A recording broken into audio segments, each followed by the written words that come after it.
Stage మీద ఇద్దరు చాలా శ్రమించాను ఇంట్లో నా సొంత పిల్లలుగా వాడు వారి పూజలు చాలా ప్రమాణంగా చేస్తా ఉన్నాను. కానీ రాజకీయాలు పుణ్యం అనుకోవడం కూడా శ్యామ్ రాజకీయాలు వస్తాడని నేను అనుకోలేదు. నేను రాజకీయాలు 24 సంవత్సరాల క్రితం మరి జయజయన్న మన ముత్తాతలు మనకు తెలుసు. కానీ మొట్టమొదటి నంద్యాల మున్సిపాలిటీకి ఇచ్చే చైర్మన్ అయ్యారు. ఏమిటా నీకు జయజయన్న ముత్తాత చేసిన ఆయన మొట్టమొదటి నంద్యాల మున్సిపల్ చైర్మన్గా ఎల్సెట్టి గుడ్డయ్య గారు. చాలామంది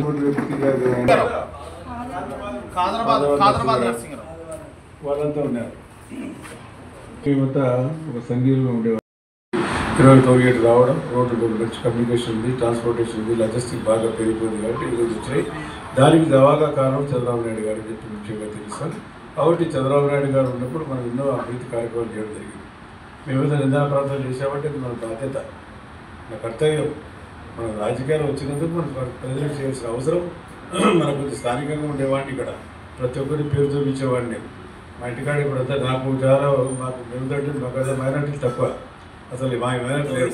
మా కింద పక్కన దేవుడు బన్నూరు ఉంది, సముద్రంలో ఉంది, చిత్తూరులో ఉంది, పెరుపకుండా బొగ్గరపూర్ ఉంది, తర్వాత పరంగా బొగ్గరపూర్ ఉండి, తర్వాత మన మీ వాళ్ళు చిత్తూరులో ఉండి, అంతా వాళ్ళే ఉండి మేమంతా మేము కూడా వ్యాపారస్తులమే ఉంటుంది. ఆడ మేడం అంతా కలిసి కాటన్ బిజినెస్ పార్ట్నర్షిప్ చేస్తుంది. ఇక్కడ రైస్ మిల్ ఉండేది, ఇట్లా వ్యాపారంగా ఉన్నాం. కాబట్టి ఆ రకంగా మాకు సంబంధ 1942 కూడా మా తండ్రి గారిని ఆయన వేరే పార్టీ ఉన్నాడు కాబట్టి ముస్లిం లీగ్లో ఆయనకు ప్రపోజ్ చేశారు. నిందాలు చైర్మన్ అయితే బాగుంటుంది చెప్పి. కానీ ఆ ముస్లిం లీగ్ ఉండడం వల్ల ఆయన వద్దని చెప్తే అప్పుడు దాదాపు శ్రీరానికి ప్రపోజ్ చేశారు. ఊళ్ళో పెద్దలందరూ కూర్చొని జూనియర్తో కూర్చొని ఈయనుంటే సరే బాగుంటుందంటే, పెద్ద కుటుంబం ఈయనుంటే బాగుంటుందంటే ఆ మర్చి ఉంది కాబట్టి మన తండ్రి వద్దని. నాకు ఇక్కడ నేను మంత్రిగా ఉన్నా.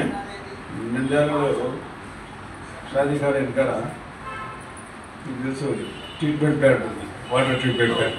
దానికి 1 కోటి రూపాయలు కావాలంటే పాపం ఆయన ఇమీడియట్గా రాజ్యసభ కొట్టినప్పుడు నేను 4-5 కార్యక్రమాలు రాసిస్తే 4-5 కార్యక్రమాలు కూడా ఆయన పార్టీ అనుకోలేదు, మా పట్టణం అభివృద్ధి చెందాలా అని చెప్పి.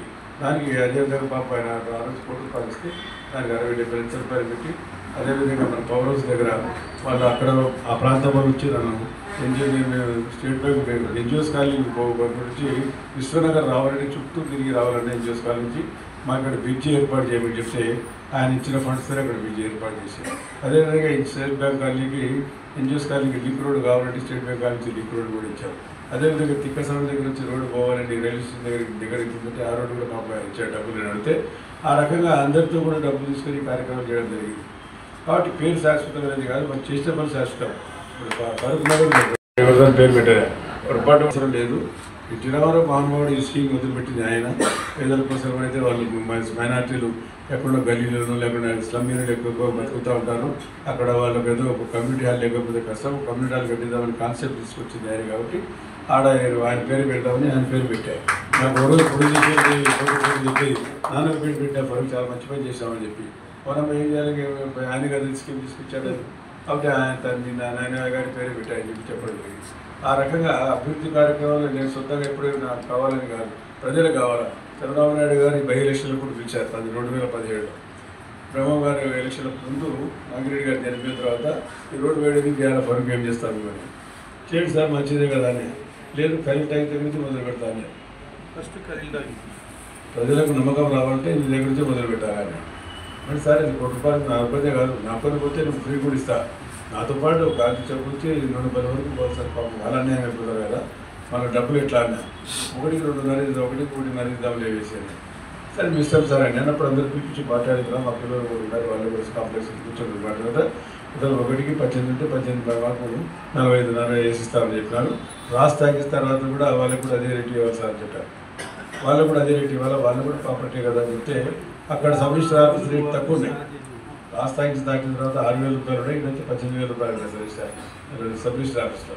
వాళ్ళు కూడా ఆన్ పార్ విత్ ఇవ్వాలని చెప్పించి ఆన్ పార్ విత్ చేశాం. ఆ రకంగా అవకాశం కలిగింది. వైసీపీలో ఉంటే ఇట్లా నేను విని ఆశ్చర్యపోయినాను. కాబట్టి అటువంటి రాజకీయాలు నడపకుండా మంచి రాజకీయాలు నడుపుతున్నాడు. కాబట్టి ఈయన అజాత శత్రువు, కంటి చూపుతో తర్వాత కంటి రెప్పతో శాసనాలు చేయగలిగిన వ్యక్తి. మేము కోరే కోరిక ఒకటే, కొన్ని వేల మంది యోగా సభ్యులు ఉన్నారు నంద్యాలలో.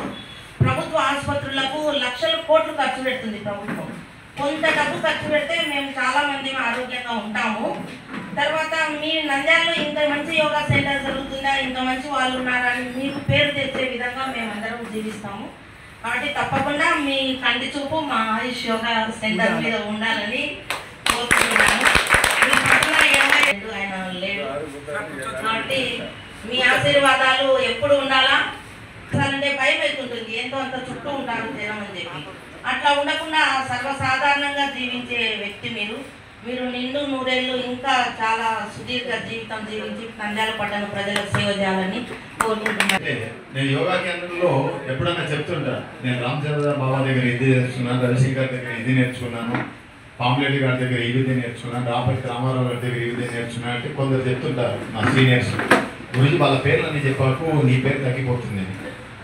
మీరు ఫరూక్ సార్ని గమనించండి, ప్రతిపక్షంలో ఉన్న వాళ్ళను పొగిడాడు, పరోక్షంగా ఉన్న వాళ్ళను పొగిడాడు, వెన్నుపోటు పొడిచిన వాళ్ళను పొగిడాడు, మనకు ఓటు వేయని వాళ్ళ గురించి గొప్ప పొగిడాడు. ఎందుకంటే మనకు ఎవరు ఏం చేశారా అనేది ముఖ్యం. మనకు ద్రోహం చేసేది మనకు అవసరం లేదు. నంద్యాలకు ఏం చేశారు చూడండి. పెడ్డేగడ్డి గురించి చెప్పాడు, ఇందిరాగాంధీ గురించి చెప్పాడు, వాజ్పేయి గురించి చెప్పాడు, ఇట్లా పివి నరసింహారావు గురించి. ఇది గొప్పతనం అంటే. వాళ్ళందరూ ప్రతిపక్ష పార్టీలో ఉన్నవాళ్ళు, తెలుగుదేశంలో ఉన్నవాళ్ళు కాదు. వాజ్పేయి వీళ్ళందరినీ కూడా ఎప్పటికి కూడా గుర్తుపెట్టుకోండి. మనకు మేలు చేసిన వాడిని ప్రతి చోట పొగుడుతూనే పోవాలి. నన్ను కూడా చాలామంది నా ముందర పొగుడుతుంటారు, లేకుండా నా గురించి ఊసి ఇస్తారు.